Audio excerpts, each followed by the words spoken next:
Hello everyone and welcome to Ontogenesis Automation Unfolding Technology. Ontogenesis Automation Unfolding Technology में आप सभी का स्वागत है और इस वीडियो का टॉपिक है हमारा series parallel inductor.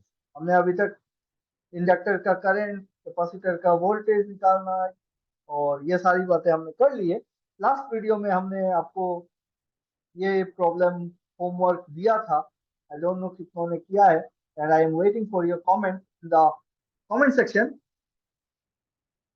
In today's video, we will be covering series parallel inductors. तो series parallel inductors का थोड़ा सा थ्योरी देखते हैं भाई। सीरीज कनेक्शन का मतलब होता है कि किसी भी कोई जितने सारे एलिमेंट्स हमने सीरीज पे लगाया है उन सब से क्या हो रहा है, उन सब से सेम करंट पास हो रहा है और उन सब में अलग अलग वोल्टेज ड्रॉप हो रहा है। और वो सारे वोल्टेज ड्रॉप को, जो सारे पोटेंशियल ड्रॉप है, उन सबको अगर हम एक्यूमुलेट कर दे, सम करें, तो ये जो टोटल सारे एलिमेंट्स हैं उनका बीच का पोटेंशियल ड्रॉप निकल के आता है ना।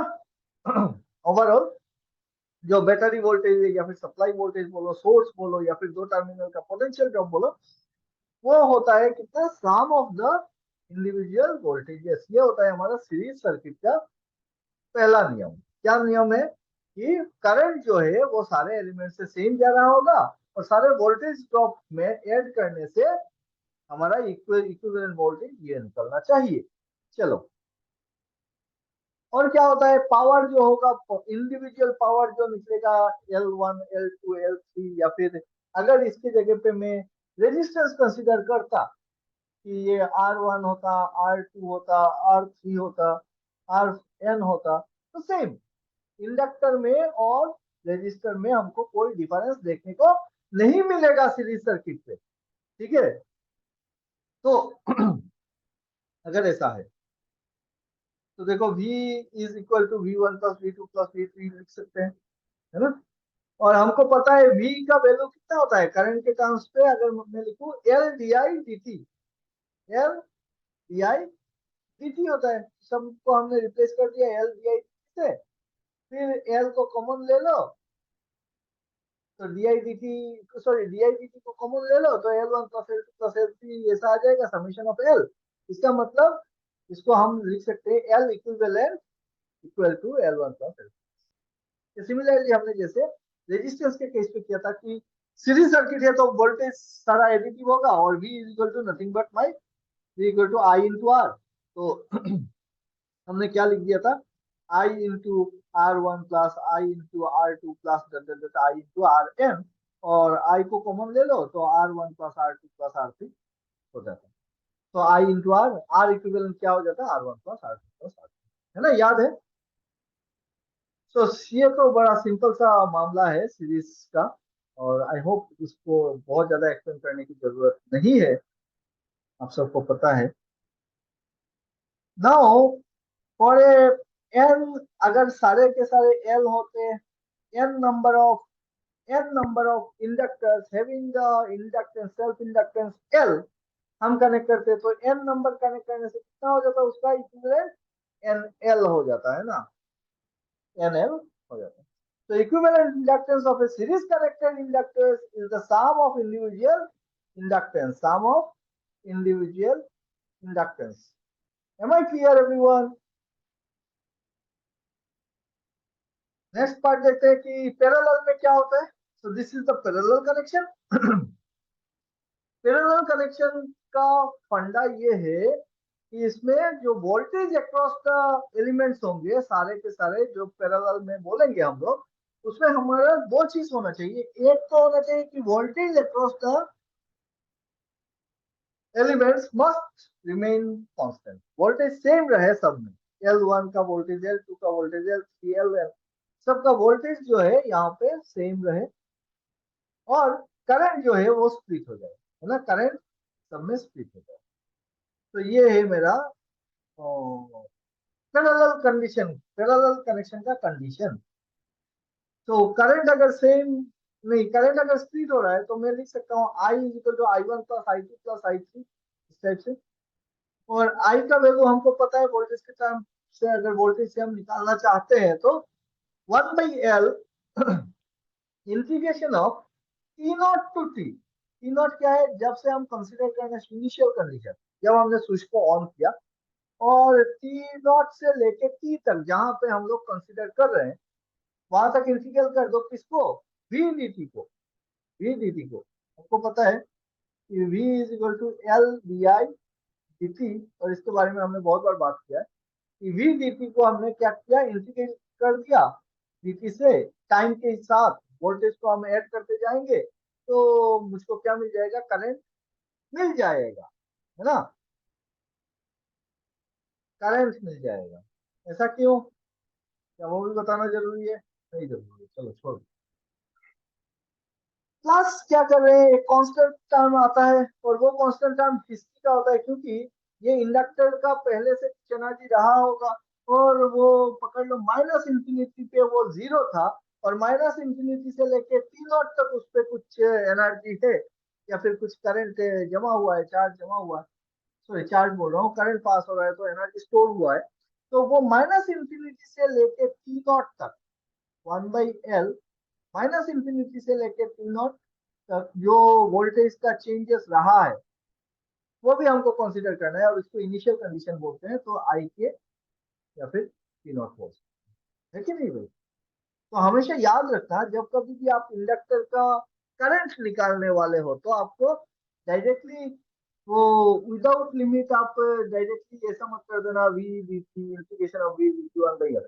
आपको यहाँ पे लिमिट लगाना है टी नॉट से टी तक, और प्लस उसका इनिशियल कंडीशन जो भी करंट रहा है इनिशियली, वो इनिशियल कंडीशन प्लस करनी है। अगर जीरो है तब तो बाय डिफॉल्ट आपका ये सही आ जाएगा, कोई दिक्कत नहीं।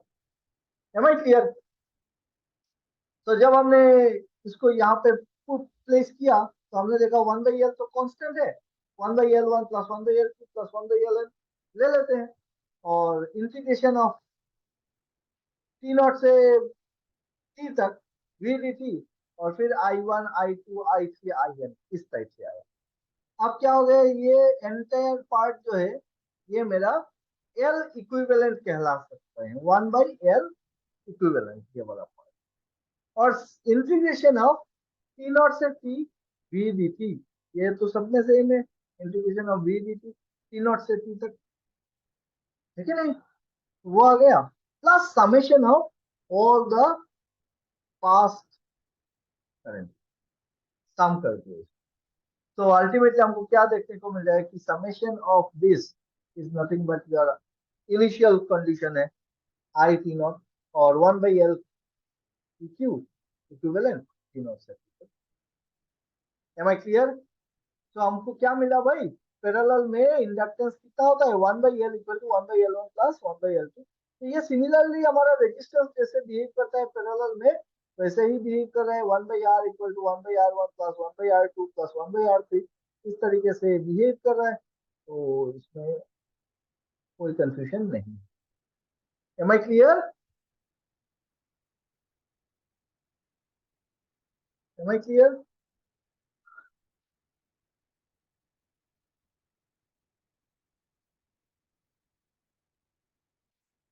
और हमने यहाँ पे जैसे इक्वेशन पे यहाँ पे आप लिख दिया आई टी नॉट प्लस कर दिया, तो ये आई टी नॉट क्या है होगा, I T naught will be equal to sum of individual past current.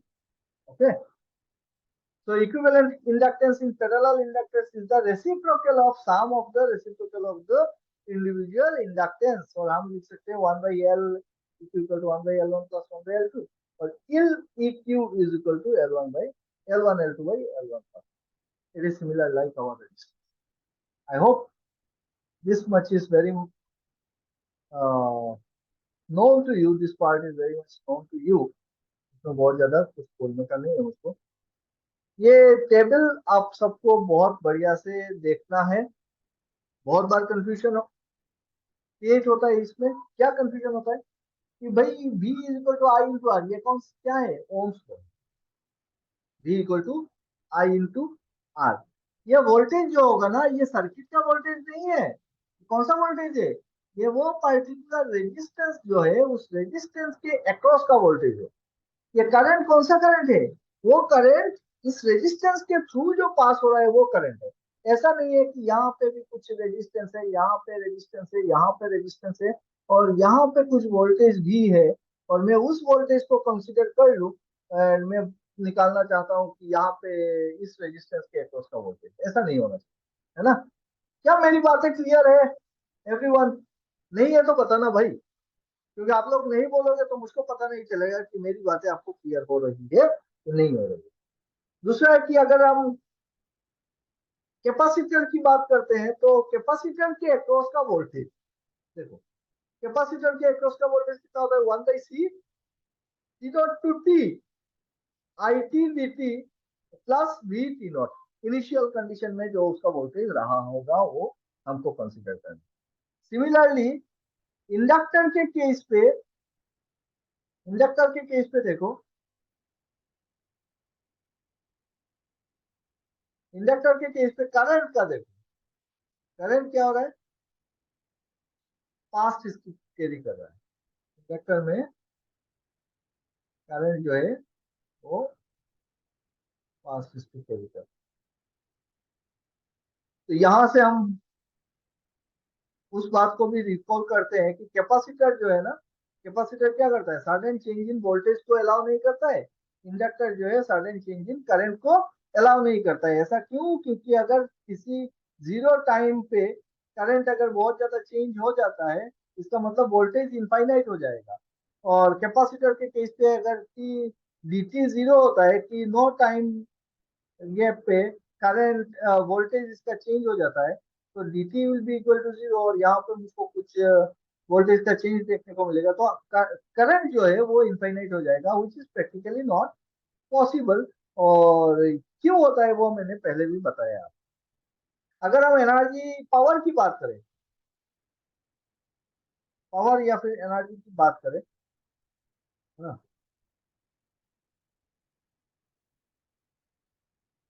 तो power will be v into I. अच्छा, यहाँ पे रिलेशन बिटवीन वी आई दिया है, तो देखते हैं क्या दिया। वी आई, अरे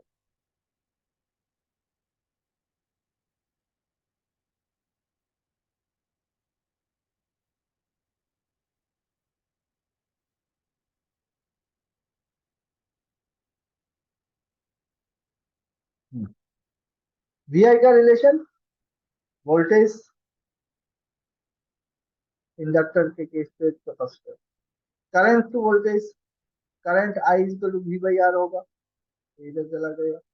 हाँ, और यहाँ पे I is equal to C D V D T, ये सब आपको पता है, देख लेना बढ़िया।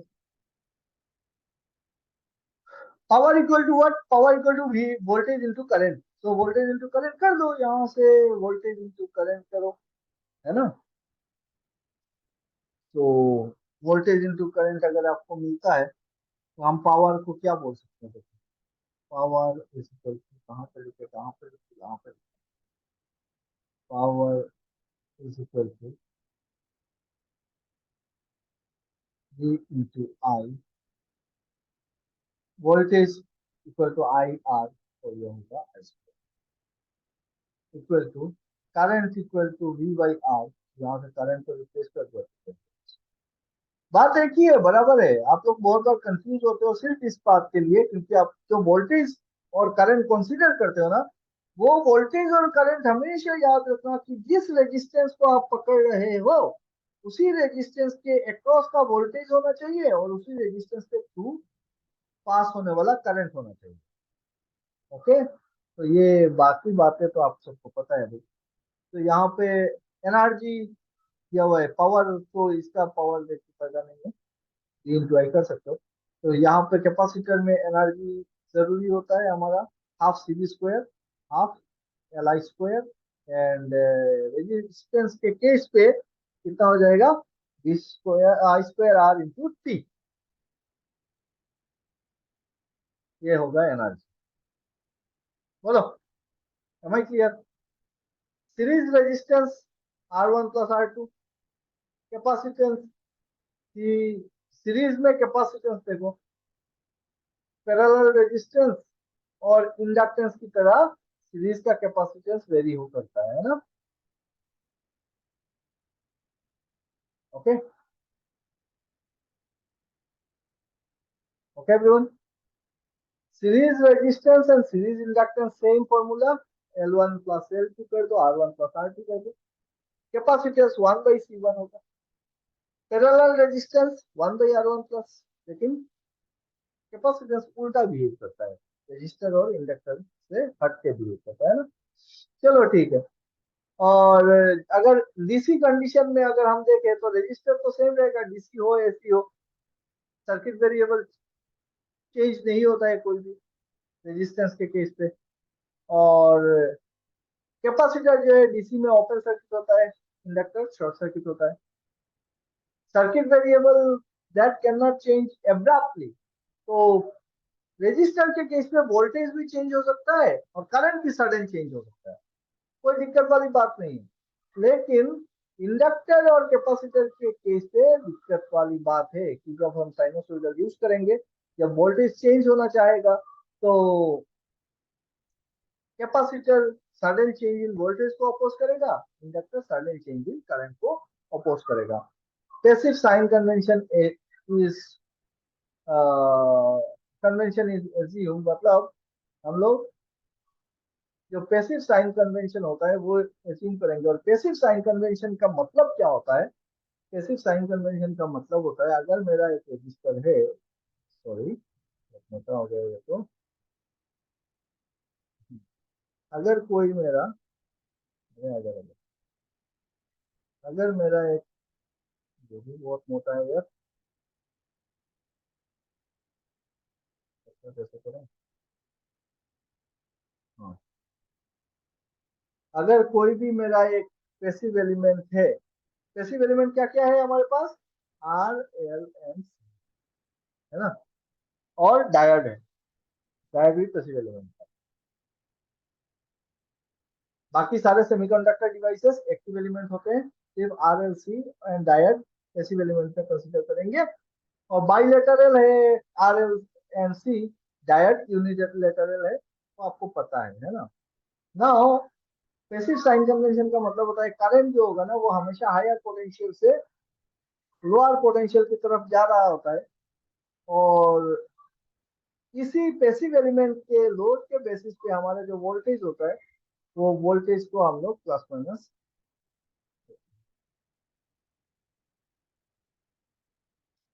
अगर आपका रजिस्टर में ऐसा दिया हुआ है कि ये इधर प्लस है, हायर पोटेंशियल है, और इस सब तरफ माइनस है, सर्किट पे पहले से दिया हुआ है plus minus, and your current is passing through this, ऐसा. तो रजिस्टर के केस में ऐसा नहीं होगा, क्योंकि रजिस्टर फिर से हायर पोटेंशियल से लोअर पोटेंशियल हो जाएगा, यहाँ पे प्लस यहाँ पे माइनस. लेकिन इंडक्टर अगर हो, अब देखो रेजिस्टेंस एक ऐसा एलिमेंट है, ओनली वन एलिमेंट जो एक ही साथ शॉर्ट सर्किट और ओपन सर्किट दोनों कंडीशन दिखा सकता है, तो मैंने पहले बात किया था. अगर इंडक्टर है, इंडक्टर अगर है और इसका इधर प्लस इधर माइनस दिया हुआ है, एंड करंट का डायरेक्शन मैंने ऐसा देखा, तो क्या पॉसिबल है? हाँ डेफिनेटली बिल्कुल पॉसिबल, कि माइनस से करंट एंटर कर रहा है, प्लस से निकल जा रहा है, मतलब लोअर पोटेंशियल से higher potential. That means at that time the inductor is delivering, inductor is delivering. Okay, तो जब एक्टिव एलिमेंट की तरह काम कर रहा है, लेकिन हम इंडक्टर इंडक्टर और कैपेसिटर क्या होता है, डिलीवर भी कर सकता है, सोर्स भी हो सकता है, सिंक भी हो सकता है. हम इसको पैसिव एलिमेंट इसलिए मानते हैं क्योंकि उसका सिंक टाइम जो है वो बहुत ज्यादा है देन सोर्स टाइम. ओके, तो these are the basic things. बहुत बार बात किया, एक बार रिवाइज करने के चक्कर में मैंने ये सारी बातें कर दी. एंड नेक्स्ट पार्ट देखते हैं. तो यहाँ पे एक न्यूमेरिकल है, find the equivalent inductance of the circuit. इस सर्किट का इक्विवेलेंट इंडक्टेंस निकालना है हम, है ना. तो इसका इक्विवेलेंट इंडक्टेंस क्या होगा वो मुझको कमेंट सेक्शन पे बताओ करके. लाइक शेयर एंड सब्सक्राइब करो. नेक्स्ट वीडियो पे मैं इसका सोल्यूशन लेके आऊंगा. ओके, नेक्स्ट वीडियो पे सोल्यूशन, इसका सोल्यूशन दूंगा. आप लोग पहले कमेंट करो। I am waiting for your comment everyone, come on.